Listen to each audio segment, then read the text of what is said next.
اس کے برخلاف اگر انسان اعمال شرعیہ کی طرف رغبت رکھتا ہے، اعمال شرعیہ کو کرتا ہے، تو اعمال غیر شرعیہ سے خود بخود متنفر رہتا ہے۔ آدمی اللہ والے کے پاس آیا، اگر کہنے لگے کہ حضرت مجھ سے برائیاں ہوتی ہیں، اچھائیاں نہیں ہوتی،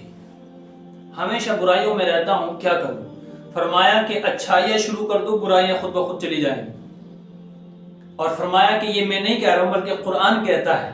چنانچہ اللہ تبارک و تعالی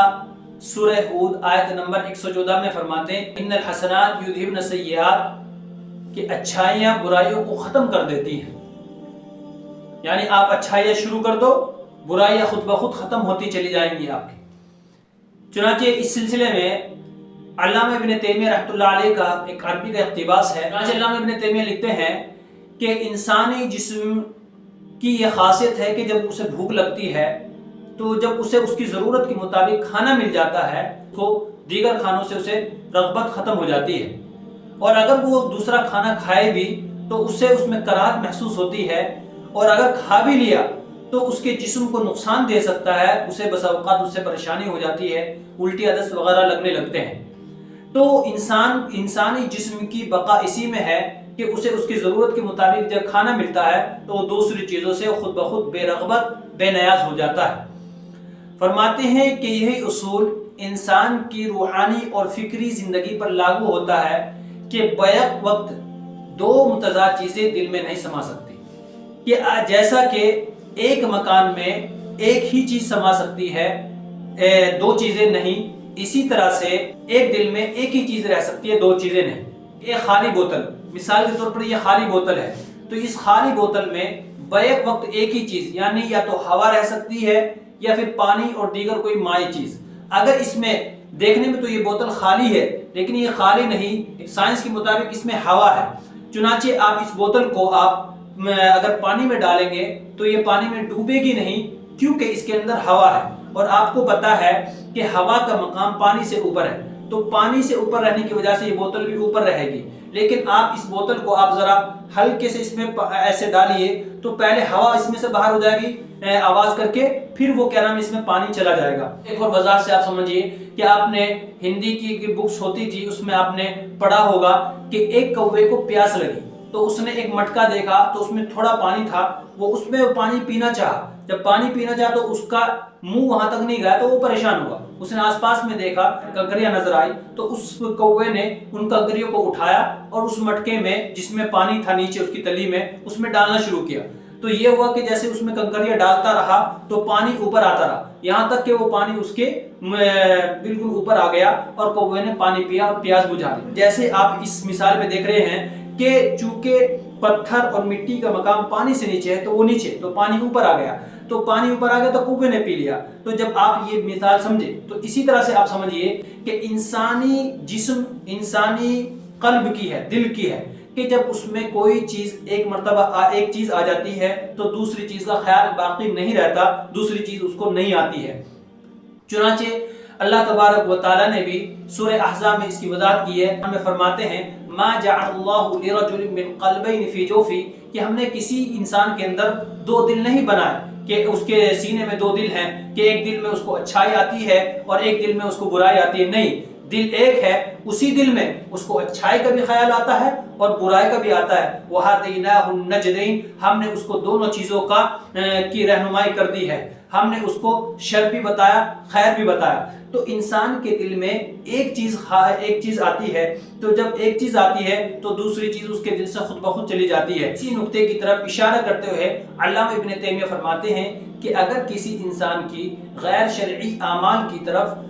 رغبت زیادہ ہو، غیر شرعی اعمال سے وہ زیادہ مستفید ہوتا ہو، تو اعمال شرعیہ کی طرف اس کی رغبت کم ہو جائے گی، وہ ان سے کم تر مفید ہوگا، یہاں تک کہ بسا اوقات اعمال شرعیہ سے متنفر بھی ہو جاتا ہے۔ اس کے برخلاف اگر انسان اعمال شرعیہ کی طرف رغبت رکھتا ہے، اعمال شرعیہ کو کرتا ہے، تو اعمال غیر شرعیہ سے خود بخود متنفر رہتا ہے۔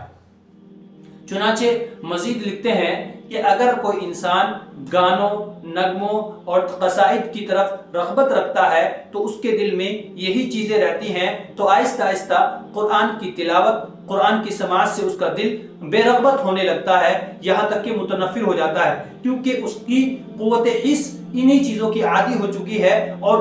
ان چیزوں نے اس کے دل میں جگہ بنا لی ہے، تو اب قرآن کی سماعت اس کے دل کو فائدہ نہیں دے گی، دل میں اپنی جگہ نہیں بنائے گی۔ مزید اسی طرح سے فرماتے ہیں کہ آپ ذرا ان لوگوں کو دیکھو جن کو مزاروں یا قبروں یا دیگر کسی جگہوں کی پکنک جن کو کے دلوں میں بیٹھی رہتی ہے، تو ان کے دلوں میں حج بیت اللہ کی زیارت کی وہ ان کے دلوں میں قدر نہیں ہوتی، ان کی رغبت نہیں ہوتی، جیسے فکری طور پر ایک ایمان والے کے دل میں ہوتی ہے۔ مزید فرماتے ہیں کہ آپ ان لوگوں کو بھی ذرا دیکھو جو لوگ بادشاہ، فاتحین، سلاطین کے واقعات کو، ان کے قصوں کو پڑھ کر لطف اندوز ہوتے ہیں، تو ان کو انبیاء کی سیرتوں میں، انبیاء کی ان کو واقعات میں ان کو مزہ نہیں آتا۔ بہرحال یہی اصول لاگو ہوتا ہے ہماری زندگی پر کہ جب ہم کسی عمل میں لگتے ہیں، کسی چیز کی طرف ہماری رغبت ہوتی ہے، اعمال غیر مشروعہ میں ہماری رغبت بڑھنے لگتی ہے، تو اعمال مشروعہ ہمارے دل سے خود بخود کم ہونے لگتے ہیں اور ان کی رغبت کم ہونے لگتی ہے۔ اسی طرح جب انسان کسی غیر مفید چیز میں وہ اپنے آپ کو لگا لیتا ہے تو مفید چیزیں اس کے دماغ سے خود بخود دور ہو جاتی ہیں، کیونکہ قاعدہ یہ ہے کہ ایک جگہ پر ایک ہی چیز آ سکتی ہے۔ تو بلا شبہ ہمارے جسم میں بھی یہی حال ہے کہ جب ہم اچھے عمل کرنے لگتے ہیں، اچھے اعمال کی طرف ہمیں بار بار کرتے ہیں، تو اس دل بھی انہی کی طرف چلنے لگتا ہے اور انہی پر لگتا ہے، تو برائیاں خود بخود نکلنے لگتی ہیں اور برائیوں کی کوئی جگہ ہمارے دلوں میں نہیں آتی۔ تو بہرحال تو جب کوئی چیز دل پہ بیٹھ جاتی ہے انسان اسی کے لیے کوششیں کرنے لگتا ہے۔ تو اب یہ سوال، اگر کوئی کہے کہ میں اچھائی بھی کرتا ہوں لیکن مجھ سے برائیاں بھی ہوتی ہیں، تو مطلب یہ ہے کہ اس بندے نے صحیح کوشش نہیں کی ہے۔ اگر اس نے کوشش کی ہوتی تو اس صورت میں برائی تو نہیں آتی، کیونکہ قاعدہ یہ ہے کہ ایک چیز ایک وقت میں ایک ہی چیز اس جگہ پہ آ سکتی ہے، دو چیزیں نہیں آ سکتی۔ تو اگر برائی آ رہی ہے مطلب یہ ہے کہ آپ نے اچھائی نہیں کی ہے،